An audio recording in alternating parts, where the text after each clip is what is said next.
Welcome everybody. Sorry we're getting started late. We had some technical difficulties. I've been having technical difficulties for the last few days, and I am not personally a believer in astrology, but my yoga teacher did say that there's some kind of solstice or something tomorrow, and everything's changing and chaos, and the Omicron is coming, and it does like so. I don't know. I'm not a believer, but who knows? Maybe everything's about to change. Something about Saturn and Venus and something. You know, I was just reading the Chassam Sofer today. Some of our greatest sages believed deeply in astrology. So who am I to say? But anyway, for another discussion.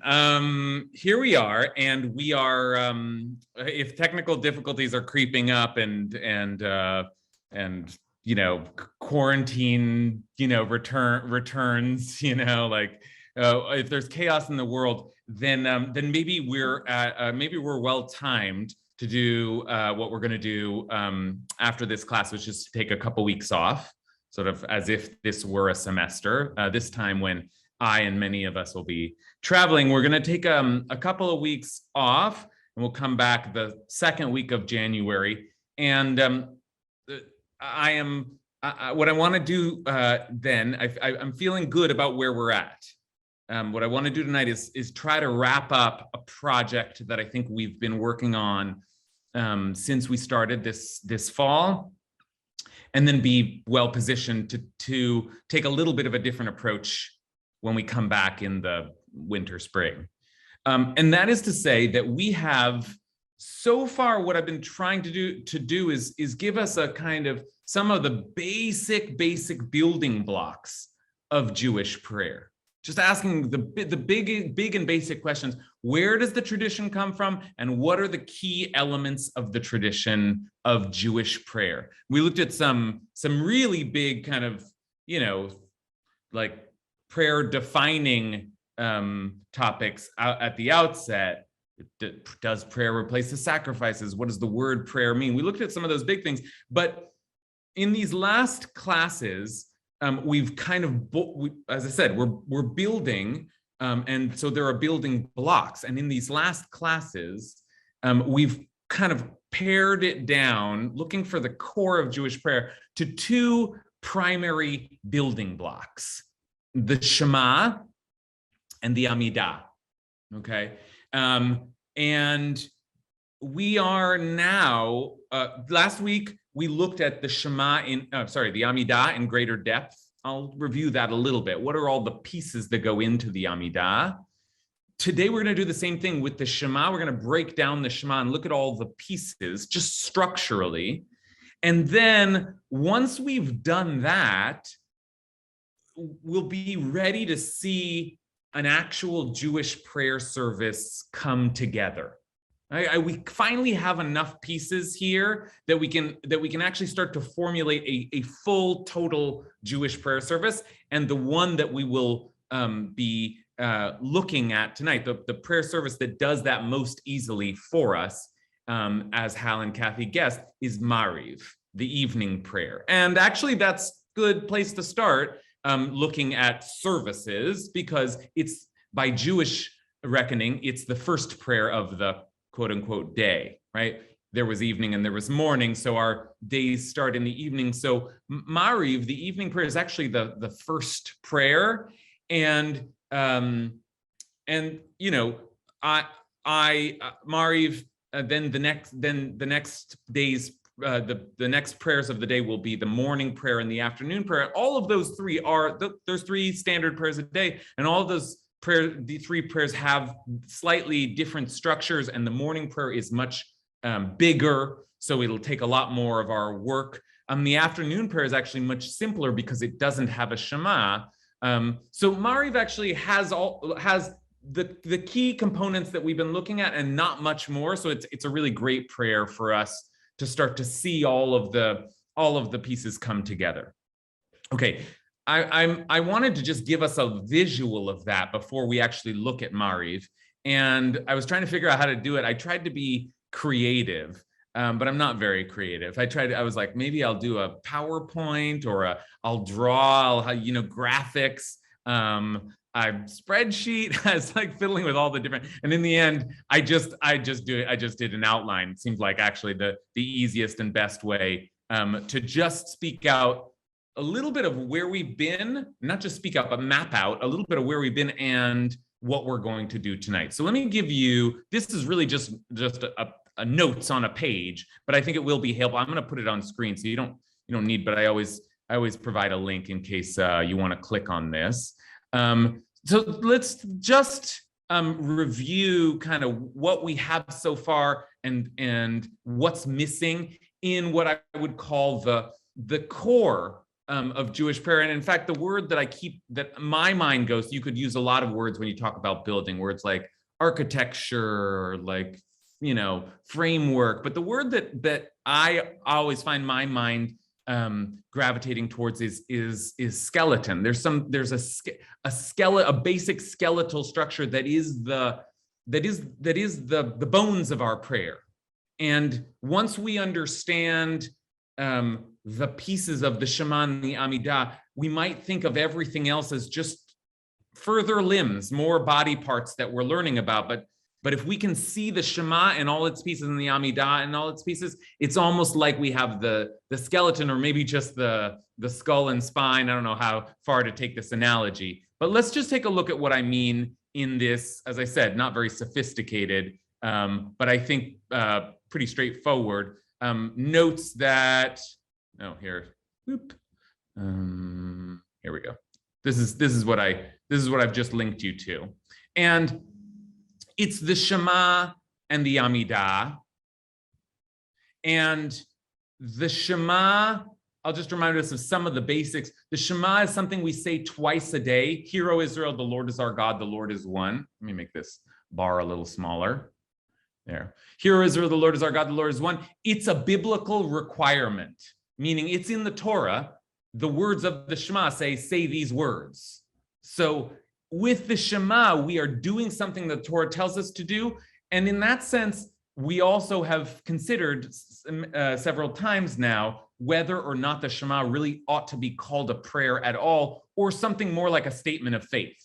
This I believe, the Lord is one, right? Not really a prayer. And yet the oldest thing that we are commanded to recite. So it's sort of, it in some ways defines the prayer paradigm, though we're not clear it is a prayer at all. So that's the Shema. And then the Amidah, we say 3 times a day, and that's not in the Torah. It's a rabbinic construction. This is one of the first things we looked at, and the basic assumption is that we make is that it's there to replace the daily sacrifices. As opposed to the Shema, the Amidah then is kind of a plan B or a stand-in for an earlier worship system. But the Amidah, as opposed to the Shema, is referred to as prayer. This is really what the rabbis think. When you say your prayer, you say the Amidah, okay? And we also talked about the way that that these two are conjoined, right? The Shema and the Amidah, the rabbis tell us, should be said one right after the other. It's called lismoch geula letfila. We want to juxtapose this statement of our faith of the redemptive power of God, which we'll talk more about tonight, with prayer, which is fundamentally a turning to God and requesting from God. Okay, so that's kind of the 1-2 punch, the two core. I don't know why my analogies are so grim, skeletons and punching, but this is the core of Jewish prayer, the Shema and the Amidah. And last week this is what we're going to do this week with the Shema. We went deep into the Amidah just to understand the structure of it. And one thing we saw was that the Amidah, first of all, is sometimes referred to as the 18 blessings, though there are now 19 because they added one in the middle. But those 18 blessings, Maimonides told us, can be divided into 3 parts.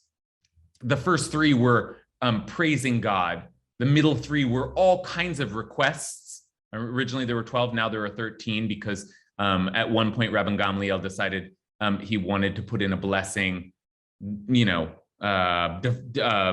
defining the faithful against the the sectarians. So that was a later addition. But that makes 19. But all of these middle are requests. Do this for us. Give us healing. Give us knowledge.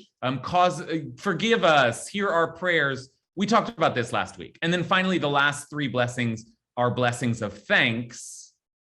And so we come to see the way the Amidah looks. So here, for example, in the Amidah, I'll scroll down to it. Now that we see that, now we can sort of chart our way through the Amidah. Oh, there's that first blessing, the second one, the third. I know I'm just scrolling and it's not that helpful, but the point is, what I'm hoping to empower you to do is to begin to say, oh, this is the 4th blessing of the Amidah. So now we're heading into the middle section and beginning to request things.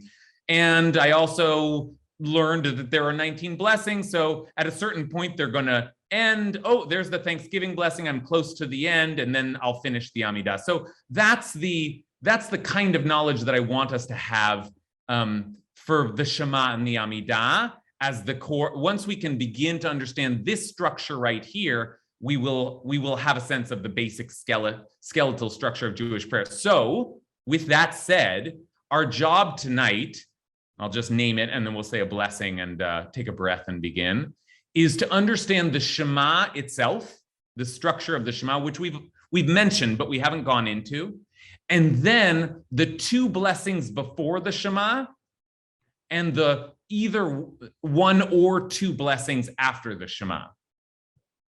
Okay, and we'll talk about each of those blessings, we'll name them, and just as we did in the Amidah, when we learned that the Amidah was structured with three blessings of praise, 12 blessings of request, and 3 blessings of thanks, we stopped and we thought to ourselves, okay, now that we know it's been scripted in that way, what does that mean for the internal psychological experience that the architects of this prayer are trying to take us through? What journey internally are we trying to go on? And we talked a little bit, what does it mean to first praise God, then to ask for things, then to thank God? We had lots of interpretations of it, but there's a basic structure. Oh, now I understand that the Amidah first says, oh, God Almighty, you're so great. And then says, okay, God Almighty, you are so great. So I've got a bunch of things I need. And then says, thank you so much for listening. I really hope you can attend to all of these needs. So we have some sense of the journey, the psychic journey that we're going on.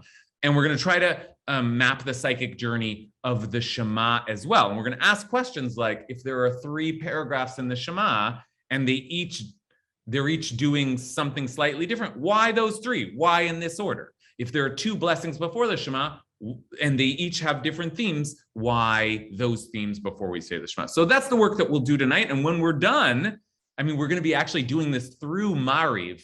So I hope we'll feel like, oh, wow, we could actually move through an entire Jewish prayer service and understand every paragraph, know why it's there. Not understand fully, but have some sense of what it's doing there. Okay. So that's our project tonight. Any just clarification questions, but not yet getting too deep into our learning, but anything that is unclear there? Okay. All right, so let's say just a blessing here and prepare to learn Torah, which is not just a knowledge gathering exercise, though hopefully we'll do some of that, but also a spiritual exercise. So, Baruch atah Adonai Eloheinu melech haolam asher kidshanu b'mitzvotav v'tzivanu la'asok b'divrei Torah. Okay, so here's the other source sheet that you're going to need tonight, which is just not just, but it is nothing but the Mariv prayer. We're just going to look at the Mariv prayer, and actually we have a version of this that we use for when we do online Shiva Minyans at Ikar. So this if you went to an evening Shiva Minyan online during the pandemic at Ikar, you would get a link to this document here. And that's our little mini online mini Sidur Mariv, but it has all of the pieces. So we're going to move through and look at all the pieces.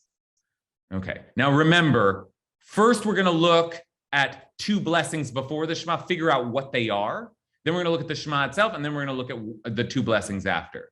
I am tempted to jump around and go into the Shema itself first, because that's what we're learning about. But I've decided against that, because I really would like, we only have 40 minutes left together, and I really would like us to do this in order, to feel like, oh, now I can open a prayer book, go to the evening prayer, and one paragraph after another, I know what's coming. So I want to just do this in order so we really have a feeling for what all the pieces are, and by the end, we'll have sort of Davin Mariv together. Okay, we'll have sort of gone through the evening prayer together, and it is evening, so all the more fitting. One last word of introduction here, which is that I keep calling it Mariv, and you'll soon see why that word is taken from the first blessing. The word in both the Talmud, the more traditional word, and in Mizrahi Sephardi vernacular or lexicon is Aravit. Aravit. That's the name of the prayer, Aravit. And there's sort of similar sounding words, Mariv and Aravit, which are both related to the word for Erev, evening. Okay? Lots of cool things to say about that word itself. The word Erev means a kind of a mixing, a kind of a blending of day into night, but we're going to try to cover ground here, so we won't get too poetic too quickly. Okay, so now let's take a look now. And what I'm going to do mostly is tell you what's there and explain what's there. But every once in a while, when we have a sense of what these themes are, I'll pause to ask us why we think they are there. And this is, we're just going to be speaking it out, but this work that got us here in the first place, as we've said in previous classes, is work that is done in the Talmud. In the first volume of the Talmud, Masechet Brachot, opens with discussion of the Shema and immediately starts talking about the blessings before and the blessings after. Why are there blessings before and after the Shema? What is it even? We haven't talked much about blessings yet at all. But blessings, we said in one of our first classes, is kind of a form of prayer, saying you're blessing God. So it's a form of prayer, but it's a very particular form of prayer. And you're probably familiar that we say blessings for all kinds of reasons, like before I eat an apple, I say a blessing, right? So what is the reason that we say a blessing before the Shema? Because the Shema, saying the Shema, as I said at the outset, it's a mitzvah. It's not just a prayer, it's a mitzvah to say the Shema. And as is true with many ritual ceremonial mitzvot, like shaking the lulav, you say a blessing before you do it to say, behold, God, thank you. I bless you for you gave us this commandment. So the commandment of the Shamaz is one of the commandments. So we say blessings. And because it's a big, lofty commandment, we say blessings before and blessings after. But what's really important for us tonight is, what are those blessings about? Shema is, we've talked about it before. It's this great central statement of faith. But what about those blessings? What are they saying? So let's take a look. Let's go in, and hopefully we'll be able to pretty quickly have some sense of, we're going to start with the two blessings before the Shema. Okay, I am going to go in order, so I'm going to name all of the things we see here, including the Baruch Hu itself. The Baruch Hu, or again, that's the word for blessing. The Baruch Hu is the blessing, or literally like, come let us bless. And it is to use a phrasing that we usually associate with Islam. This is the call to prayer. Okay, that's what this is. And there's one in the morning as well. The Baruch Hu. It's when prayer really starts, and it is the call to prayer. Now, we don't do it from a muazzin, but we do have a call to prayer, and it happens sort of ceremonially at the beginning of the prayer, where the Chazan, and here you can see that in the parentheses, the Chazan says, Baruch Hu et Adonai HaMavorach, blessed is God, the source of blessing, the blessed one, and everybody responds, Baruch Adonai HaMavorach leolam va'ed. Okay, and that's done with a bow. The Chazan bows, and then we all bow, and then the Chazan repeats it. Chazan is the prayer leader. Okay, so that's the call to prayer. We'll leave it there. I'm just going to name things as we come to them. But here is our real subject material for the night, which is this is the first blessing before the Shema, and this is the second blessing before the Shema. And the rabbis debated extensively. What should we say before the Shema? What are the themes we want to evoke before we say the Shema? And these are the themes that the rabbis came up with. And I guess, I don't want to skip around a lot, but I'll just in case anyone's joining us for the first time, let's just remember the Shema is fundamentally, it's this central statement. Hear, Israel, Adonai is God, Adonai is one. Okay, that's the Shema. We're going to look at 3 paragraphs that follow, but that's the Shema. So what do you want to say before, or what do you want to think about before you declare the oneness of God, before you declare the ourness of God? This is my God. Okay, here's the first one. So we're going to try to figure out what's the theme here, and then once we've established both themes, we'll try to figure out, well, what are they doing together? So here's the first blessing in the evening prayer. In the morning prayer, this blessing has the same theme, but it's just longer. So another good reason to start with Mariv tonight. Okay, blessed are you, Adonai our God, sovereign of the universe, who brings the evenings with words, right? And this is a translation that's been sort of degendered in accordance with our values and practice here. But sometimes I'll refer to the Hebrew phrasing as it is, which is Asher bidvaro mariv aravim, who with his word makes the evening. Mariv aravim. Mariv aravim. And that's where we get that phrase that Ashkenazim use. That's Mariv, makes the evening, the one who makes the evening. Okay, that's where we get Mariv, this prayer, which is more formally called Aravit. But there's that language of evening. So, blessed are you, Adonai, our God, sovereign of the universe, who brings evenings with words, opens the gates with wisdom and understanding, changes the times, cycles the seasons, and arranges the stars in the sky. God creates day and night, taking light from before the darkness and darkness from before the light. This is a really beautiful phrase because in the Hebrew, it's rolls the light from away from the darkness, v'choshech mipnei or, rolls it. Okay.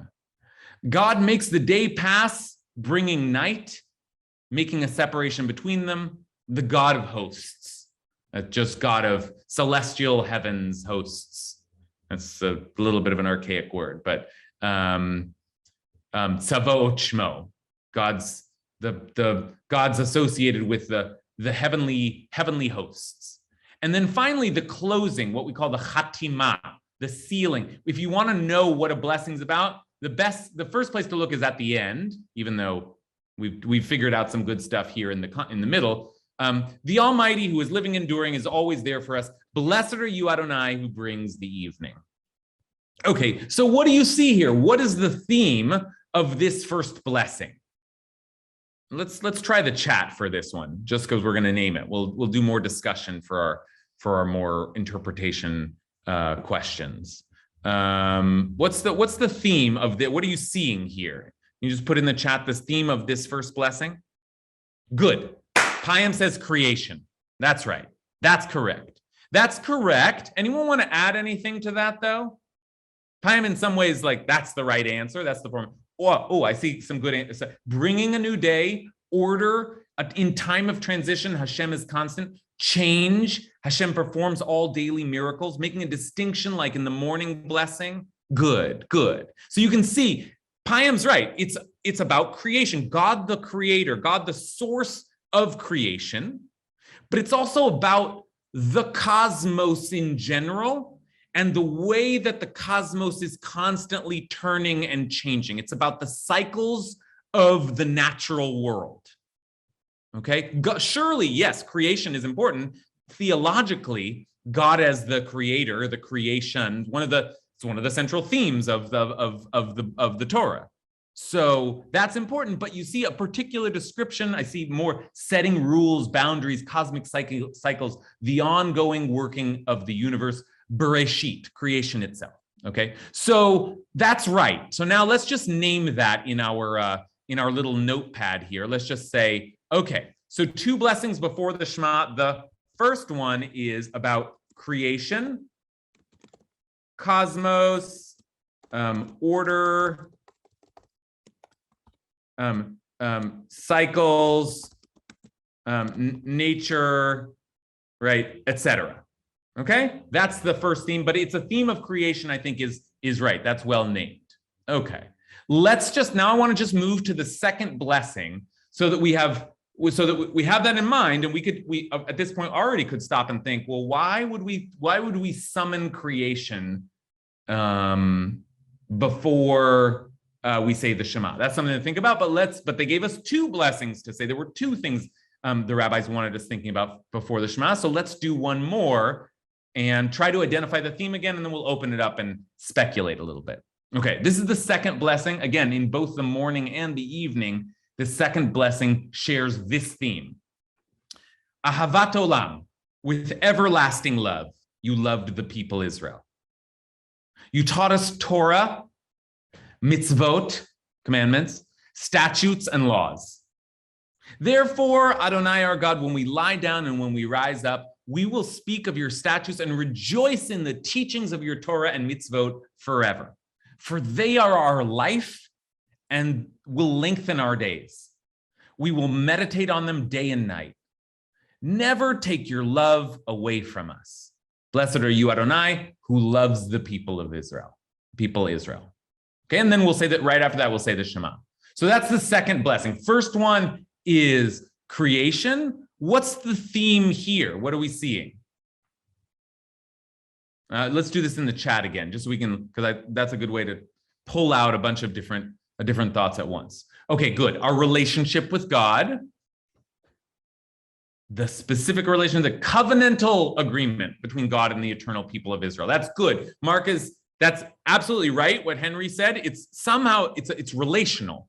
It's about a personal, even intimate relationship with God, but it's also about the dynamics of this relationship as projected through the covenant, laws, Torah, rules. Okay. Sets boundaries, revelation, and love. Kathy, you said it. That's it. Kathy just we were already starting with these early comments to see some of the themes here, but Kathy says revelation and love, and that is the simplest way to name, as we did this first blessing, because what we see here, let's go back to our notes. What we see here is, if the first blessing is about creation and it describes the cosmos, the second blessing describes the loving relationship with God. And that's a beauty. In fact, I think of it more often as the blessing of love. Blessing of love.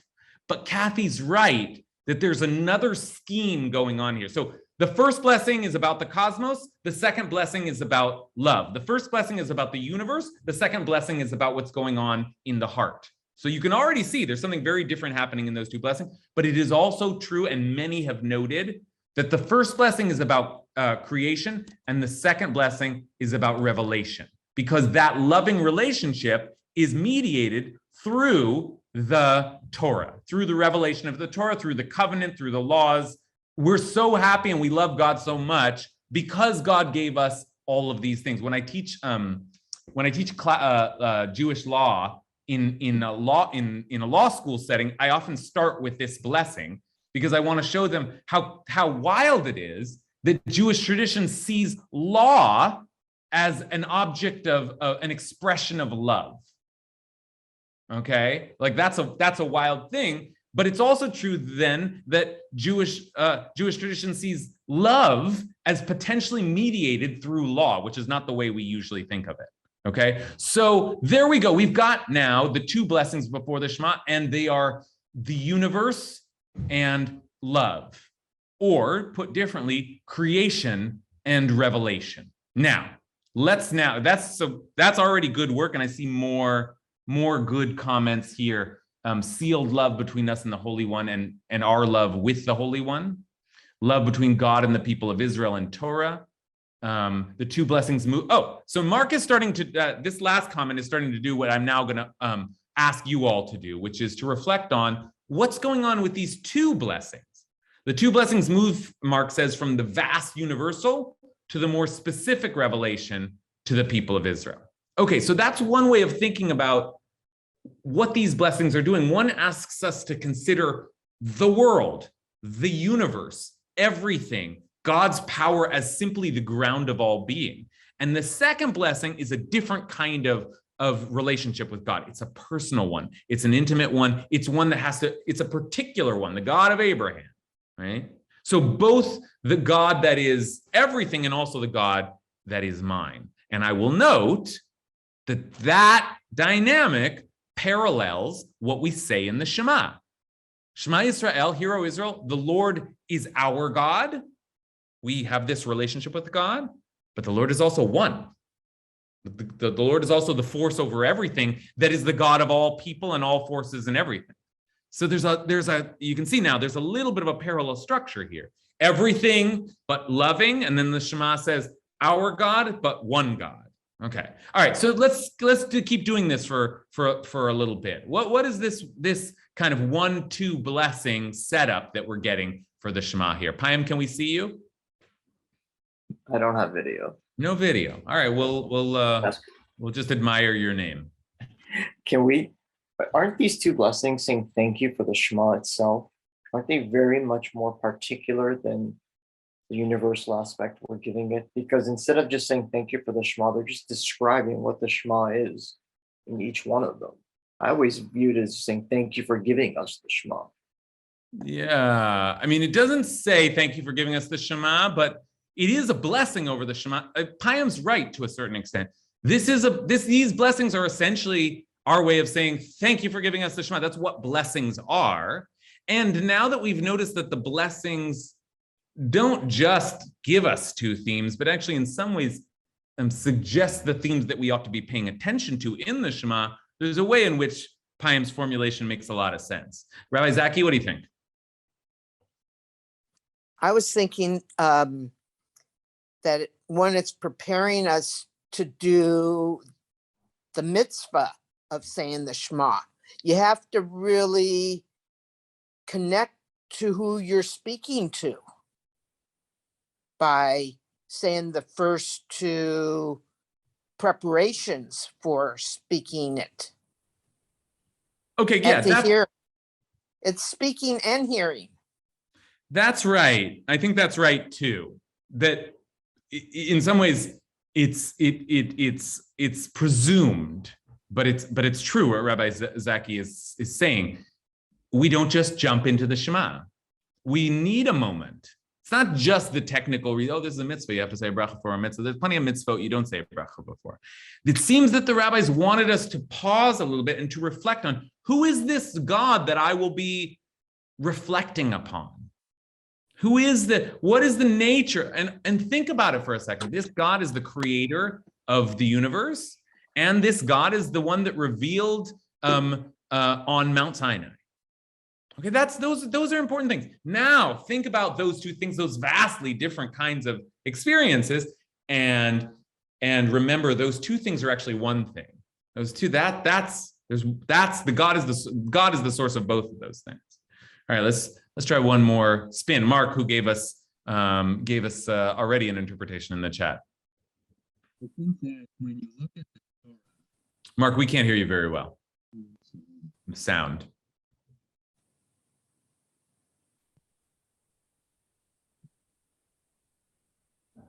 Hopefully that's better. It's not great, unfortunately. Okay. All right. But we got some of your wisdom in the chat. I mean, you've already contributed, so much appreciated. I'm sure that only greater nuance would come forth. Technical difficulties, like I said, what is some sort of solstice is happening, right? No, Khalila, I don't believe in it. Okay.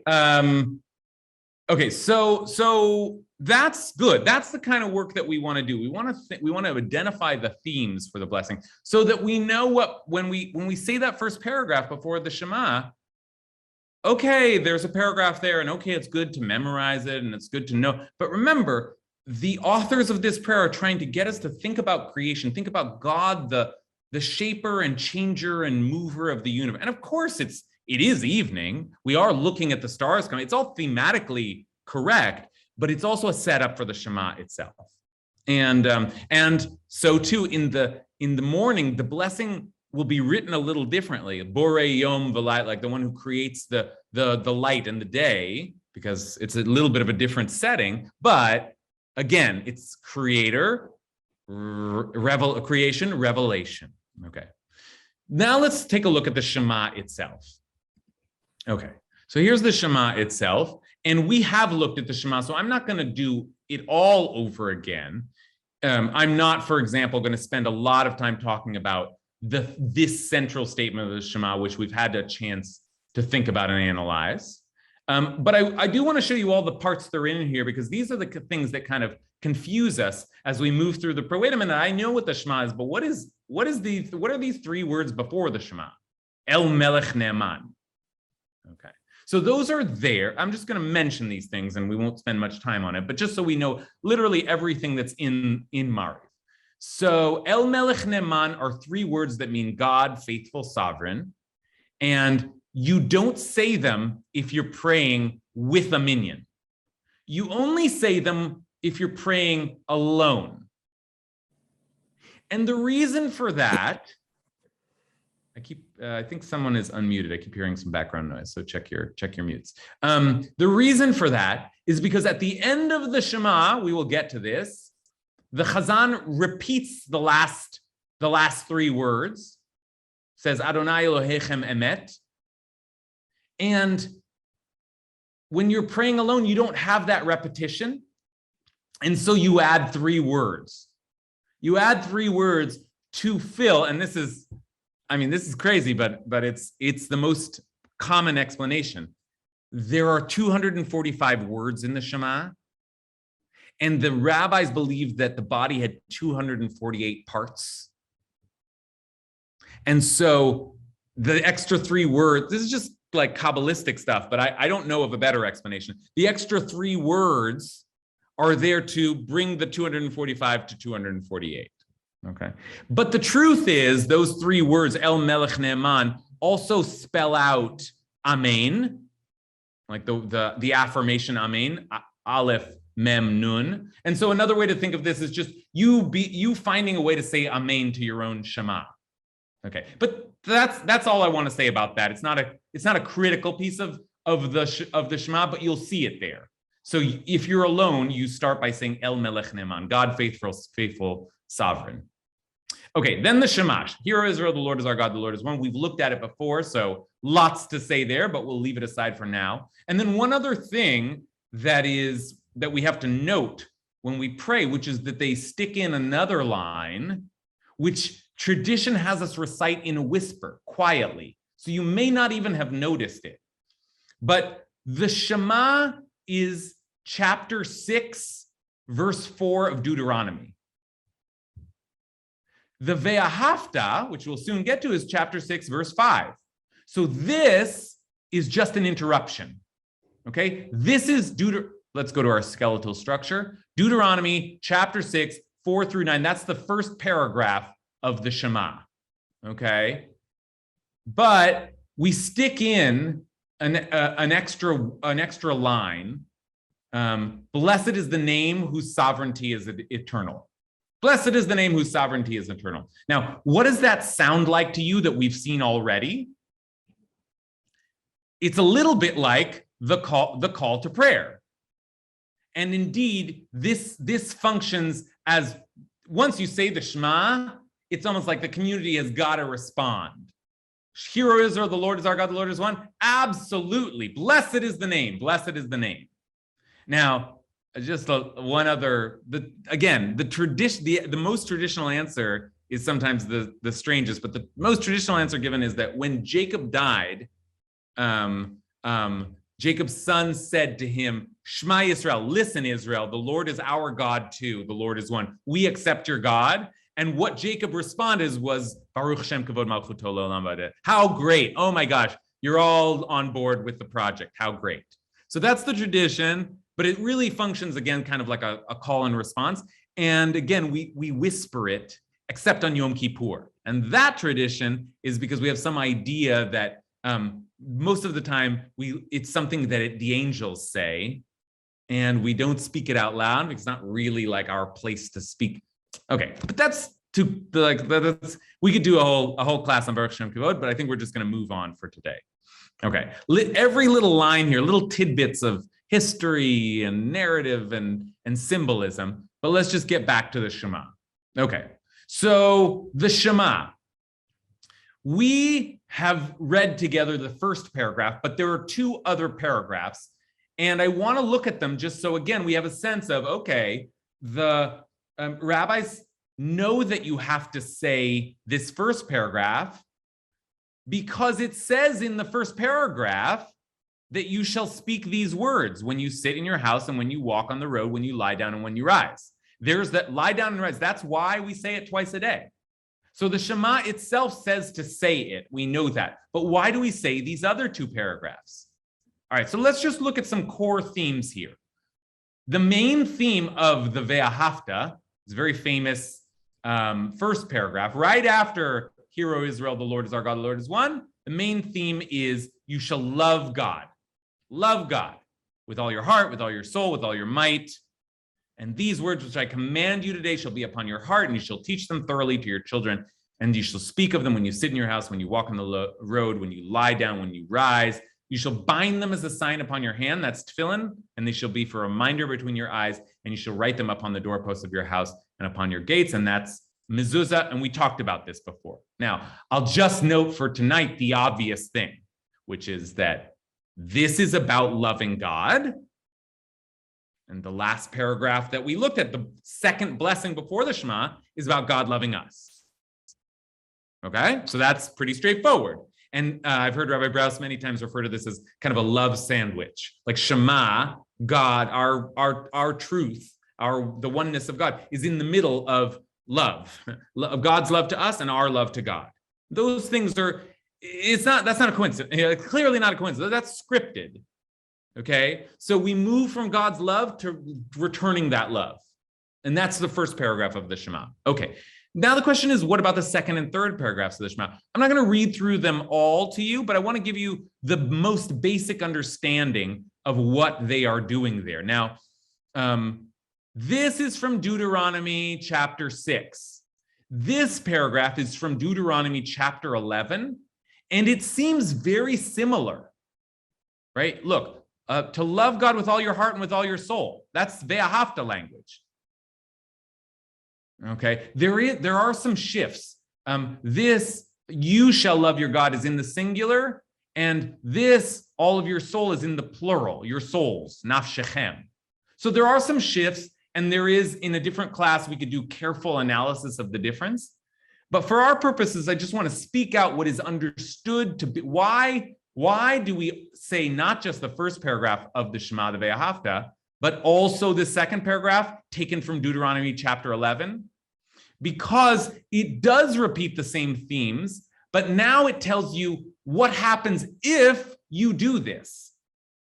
And it will be if you diligently obey my commandments, if you love God, if you do all that, then I will give you rain. And I will give you produce, and I will take care of you, and I will keep you safe. But if you don't, then I won't.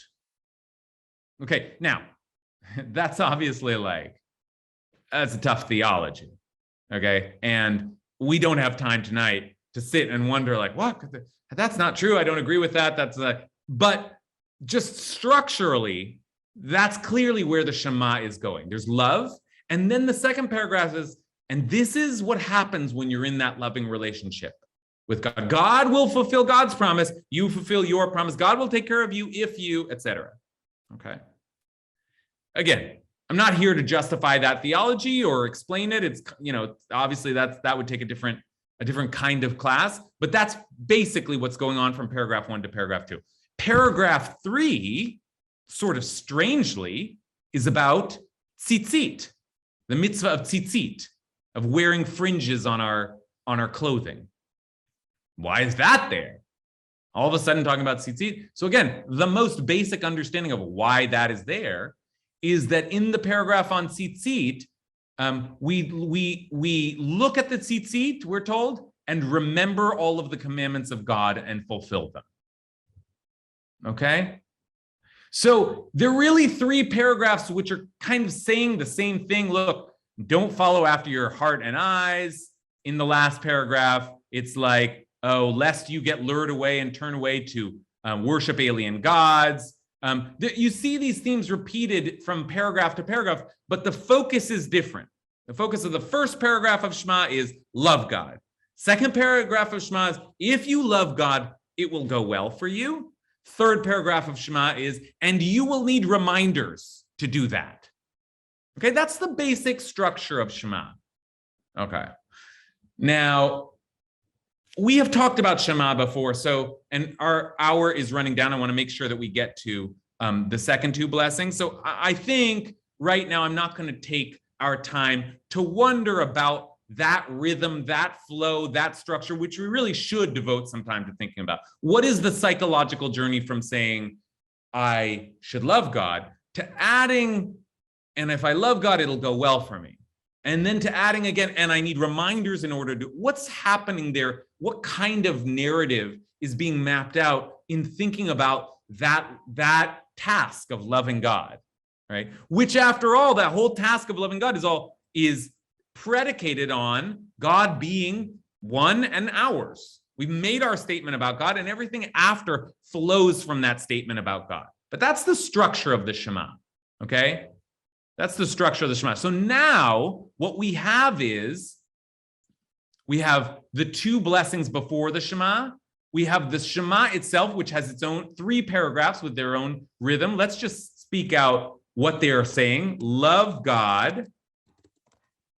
Second one, if you do, it will go well for you. And ... What happens if you don't? It doesn't go so well. And then you need reminders.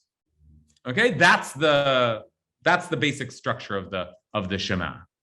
Okay, that's as criminally reduced as it could possibly be, but there you have it for our purposes tonight. Because tonight what I want to do is get to the blessings after the Shema. And the most important blessing of all, there are 2 blessings before, and there are either 1 or 2 after. We'll soon see why. But the most important blessing of the Shema is the blessing right after the Shema.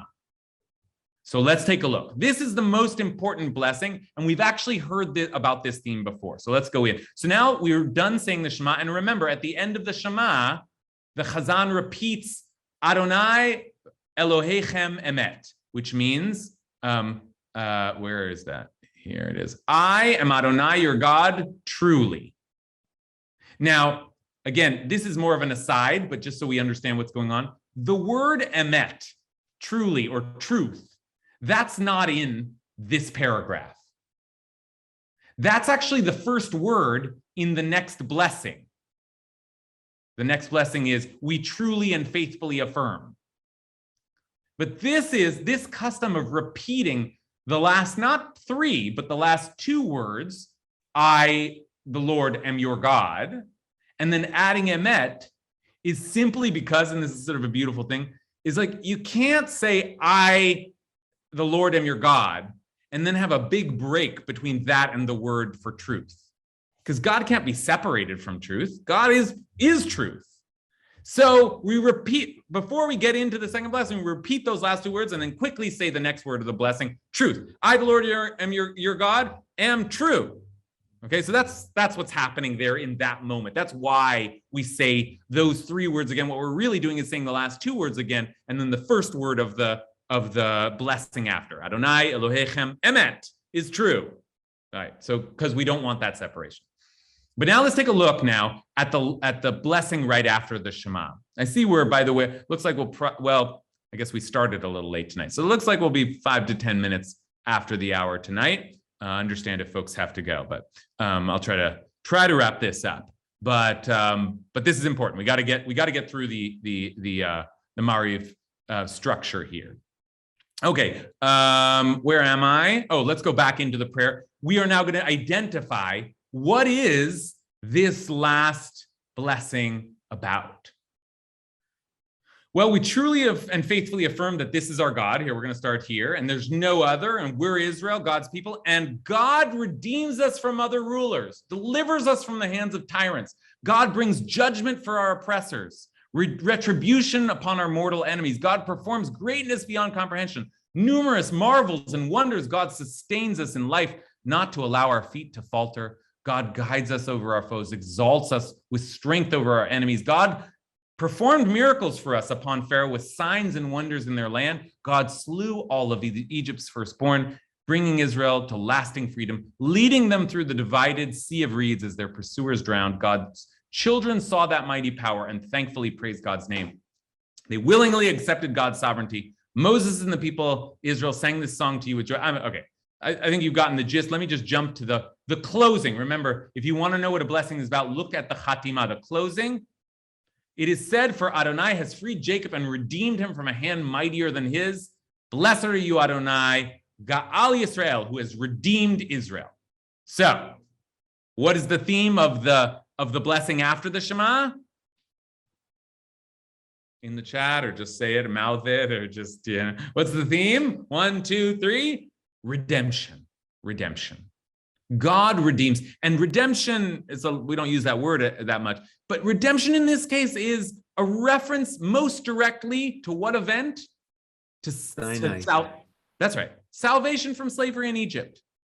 The fundamental evidence that we have, the principal evidence that we have that God is a force of redemption. God will, in this case, okay, God creates the world. Okay. That's great, but God might not care about us. God gave us the Torah.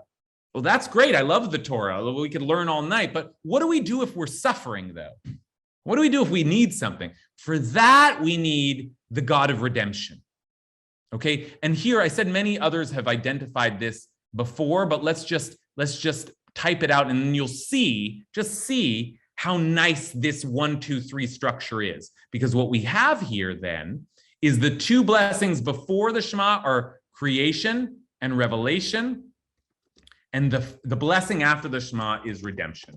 And this triad, I mean, Franz Rosenzweig spoke about this triad a lot. Creation, revelation, redemption.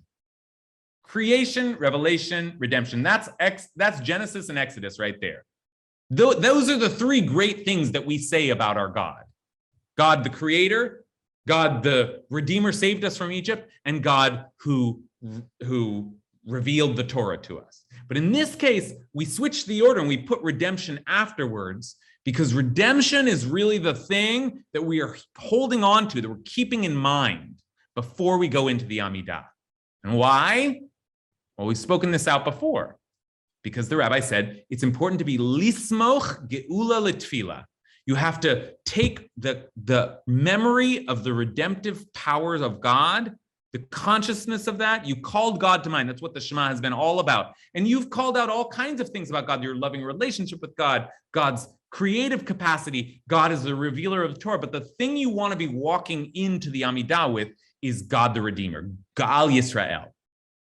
Okay? And from there, you go directly into the Amidah, because the Amidah is going to be the place where you ask for things. So you want to ask for things with a sense that God answers when we call. And certainly when we call out from a place of bondage. God might not give you all of the cars and houses you want, but when it comes from a place of suffering, of bondage, that's one of the core themes that we insert into our prayers. God redeems, God delivers, God saves. So now I will turn to God. Okay. Again, there's a lot of theology here, and some of you may be saying, like, I don't know, do I want to say that every day? Do I really? But that's fine. That's what we do. We're Jews. We protest. We disagree. We're not sure. That's fine. But just so that we know what's in there, okay?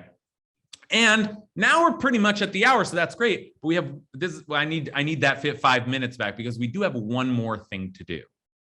which is that what I've given you so far is exactly the way it works in the morning. In the morning, before the Shema, we will say, and you can go look at your morning prayers, and you'll see before the Shema, there's a paragraph about creation. It's longer. And there's a paragraph about revelation or love, right? As it's more obvious when you read the more obvious theme, love. Then there's the Shema itself. And then there's redemption. And then there's redemption, and then the last blessing, Ga'al Yisrael, goes right into the Amidah, because that's what the rabbis taught. It has to go right into the Amidah. But in the evening prayer, there's one more blessing. There's one more blessing. And let's take a look now at this one more blessing. It's a famous blessing called Hashkivenu. Okay. And we sometimes refer to Hashkivenu. We do this a lot at Ikar. And now we'll say Hashkivenu. And what do we always say? Does anyone know what comes next? Hashkivenu, a prayer for peace. And that's right. Hashkivenu is a prayer for peace. But I want to just point us to another theme that is taking place in Hashkivenu. So let's just read this quickly. Adonai our God, let us lie down in peace. Hashkivenu Adonai Eloheinu lishalom. Let us lie down in peace. Our guardian, raise us again and spread over us the shelter of your peace. And direct us to better ourselves through your good counsel, and deliver us in your name. Shield us and remove us from all that would harm us through pestilence, sword, famine, and sorrow. Remove our adversaries and shelter us beneath your wings. For you, God, protect and rescue us. For you, God, are gracious and merciful. Now, this is the Chatima. This is the sealing of the blessing. Guard our comings and goings for life and peace, for now and forever. Blessed are you, Adonai, who guards the people of Israel eternally.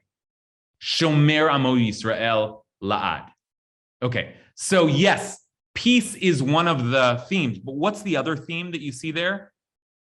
What's the other theme?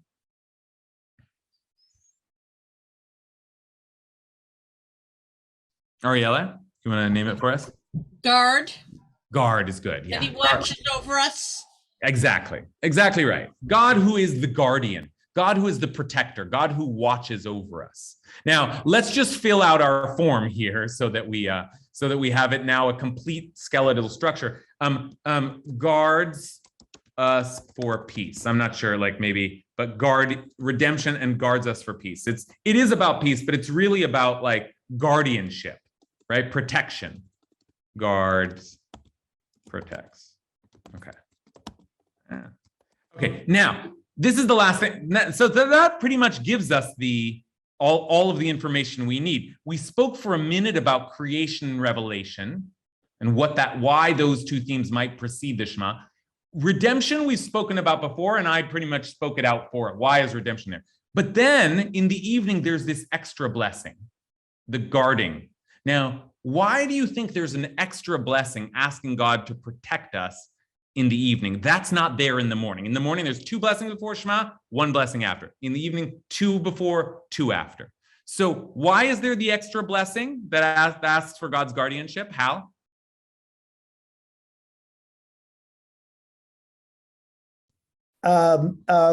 Nighttime is scary. It's a liminal space, and people weren't guaranteed that they would wake up. So Okay, great. That's exactly right. And I'm seeing a lot of this in the chat. Well, we go to sleep equals death. We're scared of the dark. Nighttime is uncertain. That's exactly right. So, but this is kind of a funny moment, because we have a template here. We've got 2 blessings before the Shema. We've got 1 blessing after, and the blessing after is redemption. And the reason that the blessing after the Shema is redemption is that's the theme we want to take with us into the Amidah. In fact, the sages told us you have to lismoch geula tefillah, you go straight from redemption into prayer. But in the evening, we stick in another prayer. And the reasons you're giving, they're intuitive. It's exactly right, because it's night and we're scared, and it's not enough just to say the same old prayers. We want a little extra prayer that says, and by the way, I'm walking out of shul into the forest here. Please protect me. Whether from Cossacks or from wolves, protect me. Okay, that's right. And part of what we're seeing ourselves able to do now here is, now that we know a template or a pattern, then when we see additions or deviations, we can begin to think, oh, why is this here? It isn't there in the morning, and do the work that Hal just did, that many of you did in the chat, and to say, oh, I see what's happening in this prayer. It's nighttime and they're wanting a little more protect. They're afraid. Okay, but, and with this, I'll close, or I'll mostly close. But we have a problem, right? Inserting another prayer there, because I've said this now a few times. The sages told us, you go straight from redemption into the Amidah. So how are you going to break that up? That was the rule. That was the only rule. That was the major rule. Go straight from the theme of redemption into the Amidah. And now you've got an interruption. You've got the theme of redemption, then all of a sudden you've got another theme. So how do you explain that? How they just broke the rule. How do you explain that? Well, because we're running low on time, I'll answer for us. But I think it's first of all, there are like flimsy answers given in the Talmud, like, oh no, this is just an extension of the redemption theme. It's more redemption, geula arichta, a longer. This other blessing is just an extension. That seems like a funny answer, but but you've got a blessing. Why do you need to extend? And the other answer given is like, oh, Mariv is not as mandatory as, so the rules are a little looser. But again, if that isn't a flimsy answer, I don't know what is. But I think that what we see here, and it's important to take note of, is that we are learning about a prayer structure, a prayer template. And it's important. And for that, we need to know what the rules are, what the basic structure is. But once you pick up the Siddur, that template is going to help you navigate your way through it. But you will soon start to see there are all kinds of deviations, additions, subtractions, manipulations, just extra. And part of what we get by learning the basic core structure template, which I hope in some way you have by now, is that then we can start to notice when the prayer architects are deviating from the template. And every time they deviate, that'll tell us something about what extra they want in our prayers. What more do they want to add to this basic core structure that we've looked at tonight? So for example, this core structure is, I said, it's in the evening prayer. It's also in the morning prayer, the Shema and the Amidah.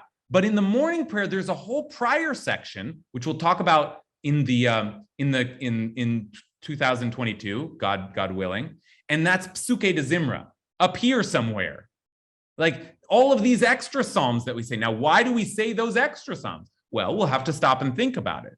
But now that we've got the core, now that we've got the basic structure of the Shema, which is 2 blessings, 3 paragraphs, and 1 to 2 blessings, and then the Amidah, which is 19 blessings divided into 3 parts, and we see the themes as they've been very clearly mapped out for us. Now we have a sense of the core of Jewish prayer, and from here we can begin to build out. Everything else will be kind of stuck on or added to this basic core. So with that said, I will close, and I will just tell you we're going to take 2 weeks off, and then when we come back, we're going to start moving through one prayer at a time. We've had to do a lot of work trying to just build this core together, but hopefully next, I don't know, call it semester, we'll be able to look more carefully just at Baruch Shemar, just at Ashrei, just at one prayer at a time, and not having to build from the bottom up.